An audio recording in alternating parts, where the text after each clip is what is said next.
Now the Range Rover, I have never been a big lover of, and I'll be the first to admit to that. The very early ones, square big boxes of steel, very inadequate interiors, very bland in my eyes, but for some reason they took off. It had an American V8 in it, if I remember rightly, a Buick 225 cubic inch, and that was the only good thing about it, the fact that it had this V8 powertrain, which GM didn't want, may I add. It then went up to the facelift versions with 4 doors, then facelifted again, and then we ended up in the mid-90s. That's where all the trouble started. As soon as they started putting computers on these things and messing about with them and putting too much technology on them, they just had so many problems with these things. They were rotting like hell on the tailgates and around the wheel arches. That's why I never got into them. I'd as soon had something American at that stage if I wanted a brute force and ignorance big 4x4. Then we come to the new ones. Let's say from 2014, 2016 onwards. Now that model got a bit better, but still very, very unreliable. You needed a free mechanic with every purchase. That's the Range Rover. Do we have to continue with this? Yes, because they are now coming out with another variant. They've got a hybrid out now, which I'm no big fan of. But the full EV, the full electric experience, is out this time next year. Let's hope it's a better vehicle. Let's hope it actually pulls Range Rover back into some form of nicety and reliability. Let's face it, if you're getting rid of 70% of all that garbage that was in that vehicle, it might be better. And I'm purely doing this because of this electric variant. Well, do I think it's going to be better or just as bad? Right, first of all, I'm going to say that I am no hybrid fanatic. I don't like them. I feel that they should all be full electric by now, but hey, things are moving forward. This is the 2022 hybrid. The best interior I've ever seen in a Range Rover, very simplistic. The simplicity is great in my eyes, I'm all for it. I think this is the way forward, to be honest. You don't need all those knobs and dials that tell you nothing. Don't expect miracles out of this FEV, by the way, that's what they're going to call it. It's a hybrid FEV, 50 kilowatt DC rapid, which is pretty slow nowadays. Also, of course, don't forget you'll get no more than around 50 miles out of this on full electric, and don't expect massive performance gains either. It's just not there. If you want the performance, go and buy the silly 4.4 petrol version, or just wait for the full electric, because I'm quite sure that's going to be a quite rapid car, even if it is going to be big and heavy.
Hey, you can't park there!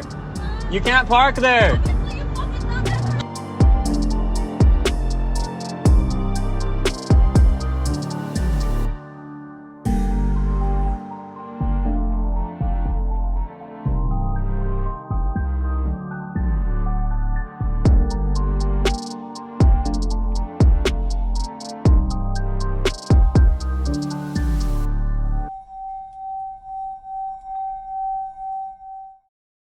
This is a report from CNET for the American market. 111,000 Range Rover Sports and LR4s to be recalled. Wow, from 2010 onwards.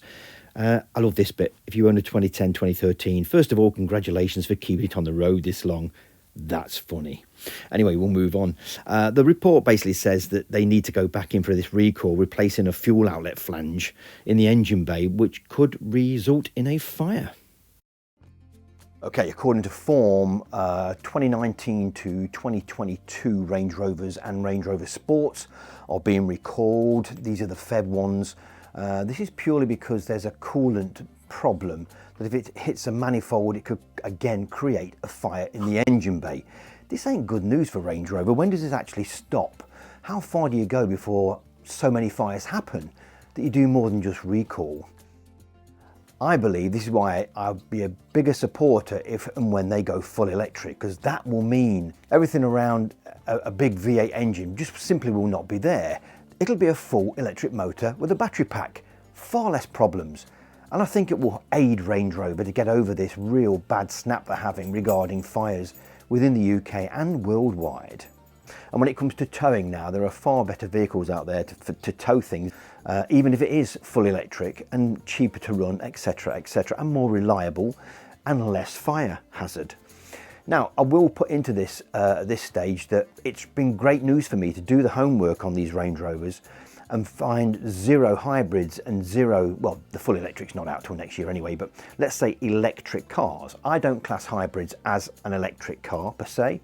For me, an electric car to be an electric car has to have a full battery with no engine at all anywhere found on the vehicle, and it has to be full electric. That's a BEV. So the only ones that are out there now that a lot of people, every time they see one on fire, which I've shown many on this here today, as soon as they see them, they go, electric, electric, oh look, typical electric. Let's just understand that they're not electric. I've struggled to find one. In fact, I can't find a hybrid Range Rover that's actually caught fire. All the registrations I've took, all the reports I've seen and everything else, I've spent a fair bit of time on this, I've struggled to find one that's a hybrid that I could show you on fire. All the ones you see on this today have all been actual petroleum based, i.e. diesels, or mainly the big V8s. Let's put it in perspective. Let's hope that Range Rover get over this and get round it, and the quicker they get out a full electric Range Rover, the better. And not only for the fire hazards, but for the environment as well. Who wants a massive big V8 nowadays when you've got other power sources with zero exhaust emissions? Anyway, that's the Range Rover fires. Let's move on now to their unreliability factor. Now, I have never ever owned a Range Rover or any Jaguar Land Rover products, but what you see here now is purely pulled down from social media platforms and news channels and everything else, and I can only go by the facts of these people. Some of these comments here are horrendous of what is a very expensive car. From the homework I've done, I've found that it's not just Range Rover, it's actual Jaguar Land Rover that has the problems through quite a few of their vehicles, and Whatcar.com have done a survey. What are very expensive cars new, when they are used, they seem absolute rubbish. Anyway, here's your top three. At number 4, it was the Range Rover Evoque from 2011 to 2019. 56%, folks. Number 3, Land Rover Discovery Sport from 2014 to present at only 55.4%. And your number 1 car was a Land Rover Discovery from 2004 to 2017. Turns out to be one of the most unreliable SUVs you will ever buy in your life. Stay away, folks. Okay, let's finish this one off. I think I've covered the fires on Range Rovers. I think I've done my bit on that one. There are plenty about. There's been a lot that's obviously been media hyped, but they do seem to have a few more fires than most other vehicles, mainly around the V8s and the diesels. Now, hopefully this EV that's coming out will help JLR a lot, Jaguar Land Rover, as a company. And I do believe that the chassis format and the battery format of it will be used on the Discovery and everything else. They won't drop that. You won't be able to buy a diesel or petrol SUV stroke 4x4 from JLR within about 3 years. I'd very much doubt if you could. So fire's covered, the EV side of it covered. Do not expect that to be cheap when it comes out. Like I say, orders are being taken now. The EV one should get Range Rover out of this quad mode that they're in at the moment and give them a very safe, good sound future. Range Rover seem to be a bit behind. I would say they're around 2 or 3 years behind. They should have had a full EV Range Rover out by now and selling. It's going to be expensive. And as regards the uninsurable side of Range Rovers, yes, that's happening down in London. But let's face it, folks, if you can afford a brand new Range Rover and you can afford the maintenance costs on them because they're not the most reliable, and you can afford to actually insure one, then being uninsurable, as they say, and it's not, isn't an issue. And if it costs you £2.5 grand a year to insure it down in London, who gives a monkeys? You know, if you're paying all them ULEZ fees as well for an older Range Rover and you're happy to do that, then stick with old cars. I personally can't abide 20, 30-year-old cars anymore on a daily basis, but that's just me. I know there are some YouTubers who thrive off them. I don't see it why, but hey-ho. So yeah, that brings us to the end of the Range Rover scenario. Hope you've enjoyed this one. Hope it's been informative, like I say, on everything. If you want to comment, please do below. Thanks for watching. It's nearly Crimble, so have a great Christmas. If this is the last post I put on, might get one more in before Christmas, and a Happy New Year to you all. Just don't buy an old Range Rover, buy a nice modern EV, but that's just me. See you later.